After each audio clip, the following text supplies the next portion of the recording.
చెన్నై చేపల batch super batting అబ్బా! Super అంటే సూపర్. 8వ నెంబర్‌లో వచ్చినటువంటి జమీ ఓవర్‌టన్ 40 రన్‌ల పైన కొట్టాడు. సూపర్ బ్యాటింగ్ కదా! ఇంగా మన రంపు నాయన్లు ఉన్నారు కదా! జైస్వాల్ గాడు, సూర్యవంశి గాడు విధ్వంసం ఎలా ఉంటుందో మరి. నాకైతే నిద్ర వచ్చేస్తుంది. ఎలాగో రంపు నాయన్లు గెలిచేస్తారని అర్థమైపోతుంది. మీరేమన్నా కామెంట్ సెక్షన్‌లో చెప్పండి అంటే చెప్పేయండి. ఇంగా మన చెన్నై సూపర్ బ్యాచ్, చేపల బ్యాచ్ అనమాట. ఎట్టా ఆడారో కొంచెం నేనైతే చెప్పాను. లైక్ కొట్టేసి చూసేయండి మీరు కూడా. ఉంటాను. నిద్ర వచ్చేస్తుంది. ఈరోజు ఐపీఎల్ మ్యాచ్ చెన్నై చేపల మ్యాచ్, రంపుల రాజస్థాన్ రాయల్స్ అనమాట. రంపు నాయన్లు బాగా రంపు చేస్తాను. మ్యాచ్ అయితే చూస్తానేమో. చెన్నై చేపల బ్యాచ్ని మాత్రం సుట్టేహారు బాగా రంపు నాయన్లు. నిన్న కూడా చూపించిన మేడం.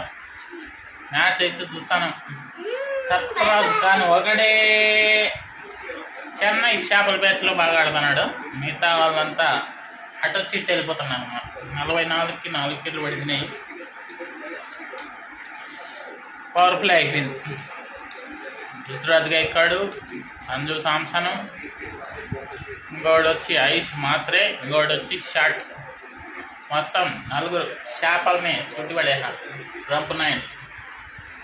అది ఊరు ఊరు ఊరు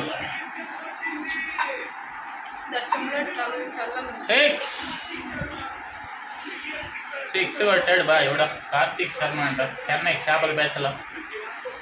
చూద్దాం ఎంత కొడతారు చెన్నై చేపల బ్యాచ్. ఏమే చెన్నై చేపల బ్యాచా రంప బ్యాచా?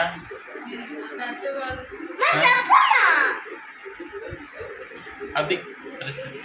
చెన్నై చేపల బ్యాచ్లో ఉండే శివన్ దుబే వచ్చి రాగానే ఫస్ట్ బాల్కి రవీంద్ర జడేజా బౌలింగ్లో 6 కొట్టేశాడు. వామ్మో వాయించి పడేస్తాడేమో అనుకున్నా. కానీ నెక్స్ట్ 2-3 బాల్లలోనే అవుట్ అయిపోయాడు రవీంద్ర జడేజా. అది మొత్తం మీద చెన్నై చేపల బ్యాచ్ టీంని రంపు రాజస్థాన్ రాయల్స్ వాళ్ళు చేప చుట్టేసినట్టే చుట్టేశారు. ప్రస్తుతానికి 6 వికెట్లు అయితే కోల్పోయినారు. చూద్దాం ఎంత చేస్తుందో 20 ఓవర్లలో. నాకు తెలిసి 20 ఓవర్లు ఆడతారంటారా, లేకపోతే అంతకుముందే ఆల్అౌట్ అయిపోతుంటారా? చూద్దాం ఏం జరుగుతుందో. చూస్తానండి. చెన్నై చేపల బ్యాచ్ మరో వికెట్ కోల్పోయిందా. 7వ వికెట్. ఏదో కొత్త కుర్రాడు కార్తీక్ అంట, ఏదో బాగానే ఆడుతున్నాడు అనుకుంటే 5 వికెట్ 7 వికెట్లు 5. చెన్నై చేపల బ్యాచ్ 5 ఈ మ్యాచ్ తోటి. చూద్దాం ఎవరన్నా బాల్టు రన్ అయినా కొడతారేమో చూద్దాం. చెన్నై చేపల బ్యాచ్ టీం ఎట్లా ఆడుతుంది అనుకొని ఎవరు అనుకోలేదు బా. మొత్తం మీద అయితే 127 పరుగులకి ఆల్అౌట్ అయిపోయారు. ఇంకా 2 బాల్ మిగిలే ఉన్నాయి. 8వ నెంబర్లో వచ్చిన జెమ్మీ ఓవర్టన్ 40 రన్ల పైన కొట్టాడు. అతనిదే టాప్ స్కోరు. మొత్తానికి ఇలా సాగింది. చూసేయండి అందరూ లైక్ కొట్టేసి. చెన్నై సూపర్ బ్యాటింగ్ చేపల బ్యాచ్.